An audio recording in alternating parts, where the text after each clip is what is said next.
Hello, Pisces risings. Welcome to our monthly zodiac reading for the month of October 2025. As always, we are going to pull an overall energy theme for the month. We will pull tarot for each week.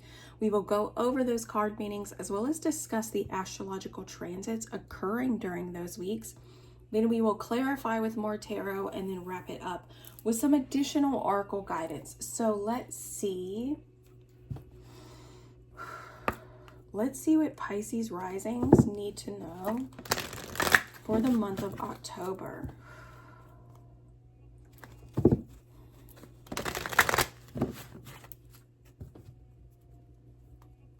I know that Saturn has retrograded back into the final degrees of your sign, so I'm sure that that's bringing up a lot for some of you. Oh, oops. I was about to shuffle. I need to shuffle again.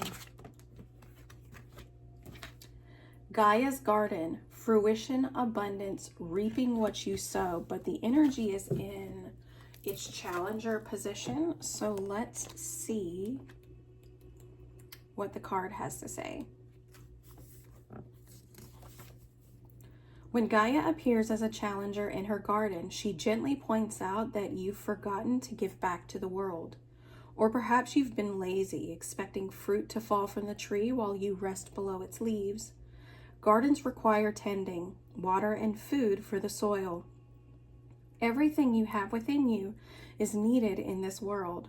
So don't underestimate the power of what you have to offer. Timely effort is called for when Gaia challenges you to help in her garden.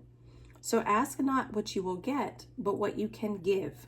You'll be pleasantly surprised by this change in perception. Be careful not to procrastinate too much, or the window of your current opportunity might close. Yet, even if you do miss this one, as long as you're willing to help in the garden, you will most certainly see another. Well, that sets off a little air of urgency, doesn't it? But I think overall the energy is calling to say, like, again, not what can I receive, but what can I give? What can I give? And Pisces, you guys are within the 12th house. You guys are kind of this, you're the opposing energy of Virgo. Virgo is about service and duty, like obligation. You guys are about selfless service. So if you have found yourself in a position of, I need to do this so that I can receive this, then that may not be what you need to be focusing on right now. Focus on, how can I help? Ask the divine. What is the best way for me to help the collective? What is the best way for me to help others around me right now? And see what comes to you. Let's see what the tarot has to say.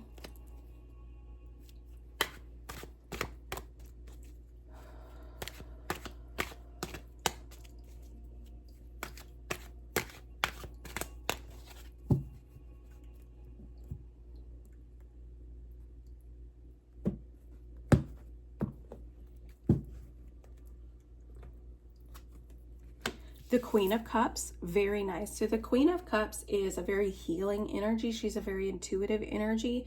She is the kind of energy that she's able to hold space for the emotions of others, but not taking on the emotions of others, right? She's able to be that healing space, that guiding space, right? This is the week that Mercury is moving into the sign of Scorpio, and we will also experience the full moon within the sign of Aries. Mercury in Scorpio is hitting your 9th house. This is your house of higher learning.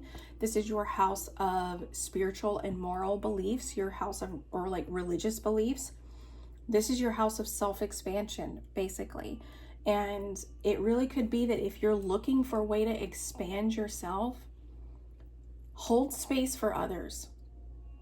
Right now, there is definitely a need for healers. There's definitely a need for people to just be present while the collective grieves with everything that is occurring. So you could be that guiding force. You could be that loving, gentle, caring, guiding force that the collective needs right now. We were also experiencing a full moon within the sign of Aries. Aries is sitting in your second house. So this is your house of personal finances, your house of value and value systems, or excuse me, self-worth and value systems. This is also your house of money, right? So I'm curious to see what other cards are going to be presented, but full moons are a buildup of energy, and the light of the moon is illuminating things that no longer serve us, things that are no longer contributing to our highest good. So when it comes to your second house, you could be very focused on, I need to do this, like very driven to secure your finances, very driven to have a very stable foundation. And you could value things within the material world, which is fine. We live in the material world. We need to be able to balance it, but we don't want the pendulum to swing from one side to the other, right? We want to be able to maintain that balance of being within the world, but not of it. Here in the second week, the Queen of Pentacles in reverse. So, okay, interesting. The full moon within the sign of Aries, again, hitting your financial house, could really be triggering this Queen of Pentacles in reverse. She can be controlling. She's a working parent. There could be an imbalance within the work life areas, right? Maybe too focused on work, too focused on trying to build and get everything that you can from the material world. This is the week that Venus is going to be moving within the sign of Libra. Venus is love, it is money, it is value, it's beauty, aesthetic, and art, and it is moving into the 8th house. This is your house of transformation. This is your house of shared resources, of intimacy. This is your house of debt and inheritance. This is also the house of death and rebirth.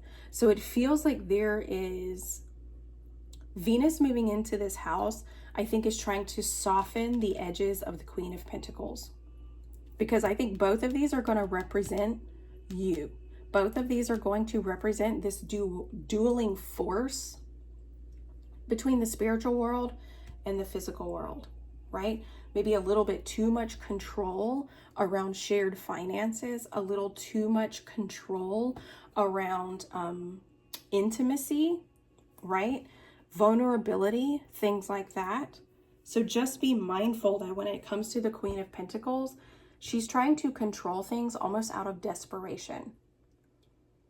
But what happens is that her grip is so tight that it's almost like it suffocates the plant life around her, if that makes sense. So I know you don't want to go there. Here in the third week, the 7 of Cups in reverse. The path that you need to follow is becoming very clear. This is the cup of this is disillusionment, right? Seeing the way forward very clearly and not being tempted by all of these desirable things around you. Okay? But this is disillusionment and really understanding what path you need to follow. This is the week that we have the new moon within the sign of Libra. So again, your 8th house, your house of transformation, is being activated. New moons are a new opportunity or a blank slate to set intentions. And this could be whatever clarity comes up, whatever truth is revealed to you. When this fog lifts away, whatever truth is revealed to you, that's the path that I think you're being guided to go down, right? That's the best way for you to contribute to the collective. Here in the last week, the star, beautiful. So the star is about divine path, like divine timing, divine path, the divine path forward. It is also about hope, and it's about healing, and it's about faith within the future. This is the week that Mercury, the planet of thoughts, ideas, communication, is moving into the sign of Sagittarius. So this is your 10th house. This is your career house, okay? This is your house of public image, your house of your reputation, as well as your house of legacy, right? What do you want to be remembered for? What do you want to be remembered for? And it could be that with this disillusionment, it feels almost like you've gotten caught up in the material world. Very much caught up in the material world, and maybe that's not where you're meant to be right now. You're meant to be more of the spiritual world. You're meant to be more of the world that gives without expecting anything in return. And as a result, you're kind of shifting your perception. You're shifting this narrative within yourself that actually allows a new path to open up to you, which is kind of what Gaia's Garden card, it said. See how you can be of service right now so that a new path will ultimately be revealed to you. And here with the Star card, this is a focus on the future. How can you bring healing and hope to the future and even to your future? Specifically, maybe around your career house and your public reputation. That was too many cards.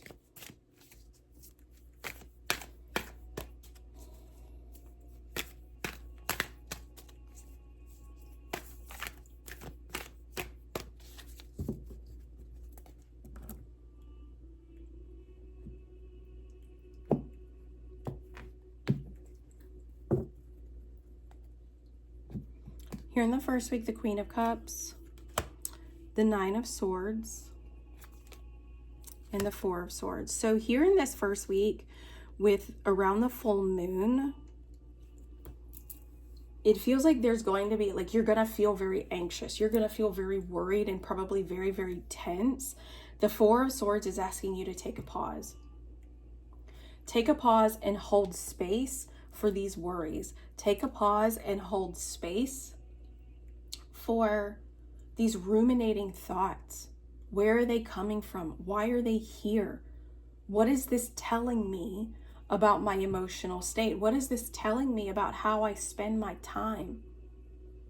Because the Queen of Cups, in order for you to kind of be more centered in this emotional space, in order for you to be of the world, or to be in the world but not of it, you're going to really have to focus on regulating your emotions, because your mind is going to be all over the place. That's why the Four of Swords is here. It's asking you to take a break. It's asking you to take a rest or to take a pause so that you can gain this sense of clarity that's lying just underneath the surface. There's clarity that's trying to come to you, but I think the only way it's going to be able to reveal itself is for you to really tap into this emotionally regulated state.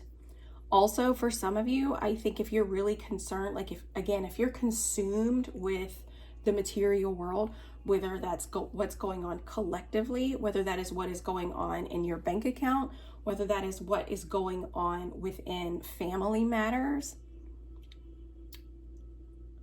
if you're so consumed and really, really worried about that, again, I think you're being guided maybe to focus your attention elsewhere. If that's what's happening, focus your attention elsewhere. And it doesn't feel like it's from a place of avoidance. It feels almost like a place to kind of help you recenter around what is genuinely important. To give selflessly in some way. Asking someone else, hey, can I help you with this? I would love to help you with this. Or, going and volunteering at a local center. Like, even if it's an ASPC, or a pet shelter, go volunteer. And it feels like it's going to be a reality check. It's going to be a reminder of what is actually important in your life. Not somewhere you need to consistently spend your time, but just a way to kind of take you out of the mind and almost back into the body to help you recenter what's really important within your heart. Here in the second week, the Queen of Pentacles, the Seven of Pentacles, and the Knight of Swords.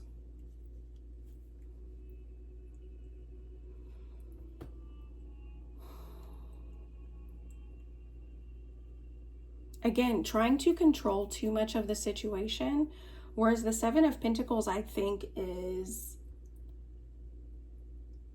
reminding you to just be patient, that the seeds you've planted are you're going to be able to harvest the seeds that you've planted, to really tend to your own garden. Don't focus on a bunch of other things that aren't really necessary. Don't focus on the things that aren't actually going to add value to your life. And then the Knight of Swords in reverse is telling you to slow down. Slow down and be patient. And that could be why the Queen of Pentacles, she's trying to control the outcome of the situation, maybe from a place of impatience, maybe from a place of fear or a place of worry, that if she doesn't control it, that it's not going to happen the way she needs it to. No one else can do it like me, so I'm just going ahead and do all of it so that it can go ahead and get done. It's kind of like the energy that it feels, but the Knight of Swords is like, slow down. We've got to slow down, and we have to be more intentional with the movements that we're making. Slow down and have patience and trust that the seeds that you've planted are actually going to come to fruition.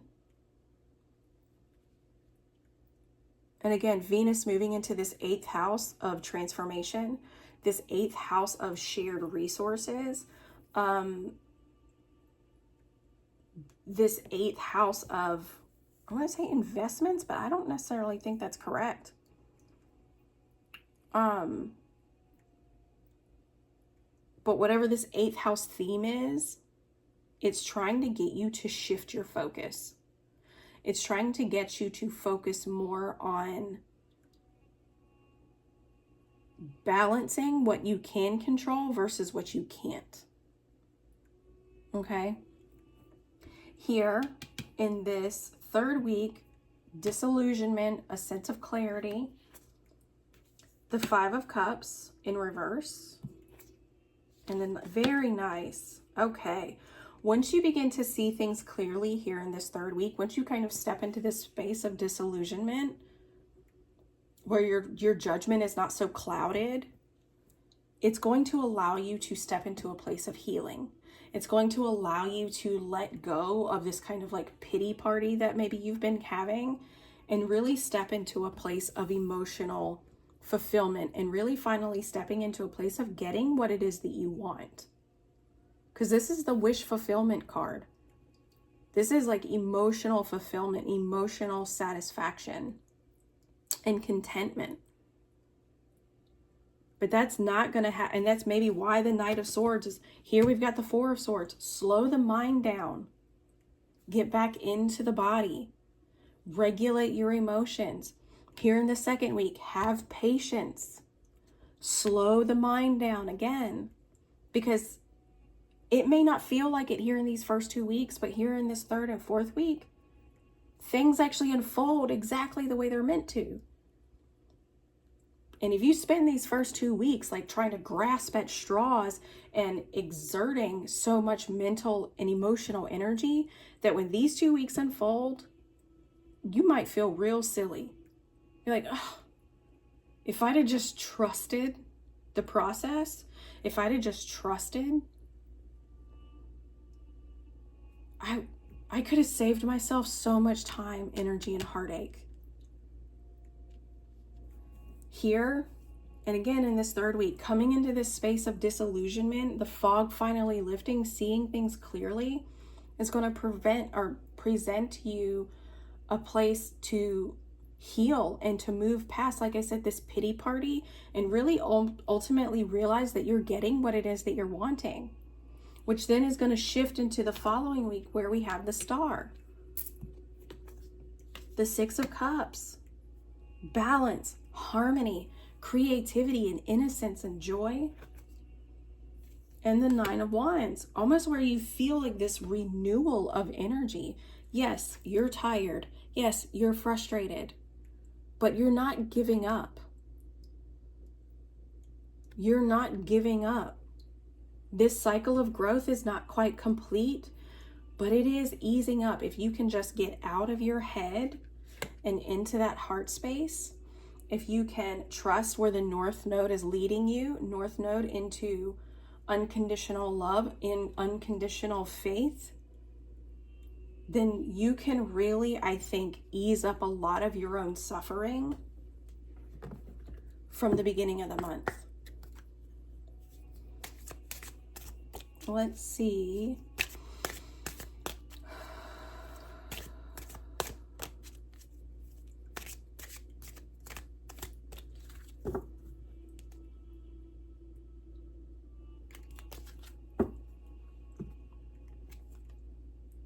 Forge, don't follow. Pave a new path. Be the leader you wish you had. She is a leader. She's an emotional leader. She doesn't let her mind get the best of her. She leads from the heart. And here in this week, she's trying to get you to lead from the heart. She's trying to get you to step into that place of surrender. She's trying to get you to be the Pisces that you are. To let go of the worry, let go of the angst, let go of the fear, let go of the ruminating thoughts, and pave a new path forward. When the world gets chaotic, what is the best thing that I can do to help it? Lead with the heart instead of the mind. Weight of the world, boundaries, let it go. It's not yours to carry. Again, you can't control other people. You can't control the outcome of things. You cannot control what people say and what they do and the choices that they make. You can't control that. But what you can do is focus on the seeds that you've planted. And what you can do is put boundaries in place. That if someone is... If there's someone in your life, and even if there's someone, this may not be you with the Queen of Pentacles. This could be someone around you, someone who is very controlling.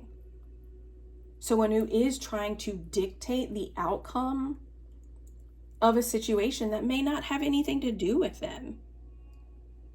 So you're being guided maybe to slow down, to think before you speak, and to really put in a lot of patience and some boundaries with this individual. Potentially a mother figure, or again, someone who's kind of like an authority figure to you, because she's Capricorn energy. So Capricorn governs authority figures. But it also could be a mother figure, someone who is a working parent, someone who focuses a lot on the material world and what you need to be doing. But don't let them try to bully you. Don't let them pass their fear of lack onto you. Set your boundaries. Do not be quick to react, and just allow yourself to focus on the seeds that you planted and the ones that you want to see grow. Breath of the cosmos. My will to thy will. Micromanaging the universe. You cannot micromanage the universe. As much as we want to, we cannot. And we will feel foolish every single time we realize that. Let go. Allow yourself to let go. And I think once you do, you'll realize, you'll feel this energy move forward. And you'll finally be able to kind of sit in this place of contentment. Here in the last week, deep cellular healing, Arcturus energy, physical and emotional healing. Right here with the star. The Nine of Wands represents, like, again, looks like an MMA fighter. Physical healing, emotional healing, coming back to a place of emotional balance within yourself. So I love that. It feels like a very chaotic energy here in the front. But again, I think if you can stay out of your head and really tap into that heart space, tap into what you know to be true as far as trusting the divine, I think it's gonna make these first 2 weeks much easier to transition through, much easier to move through. And then here in these last 2 weeks, it's really gonna lighten up. So I truly hope this helped. I hope you guys have an incredible month, and we will see you next time.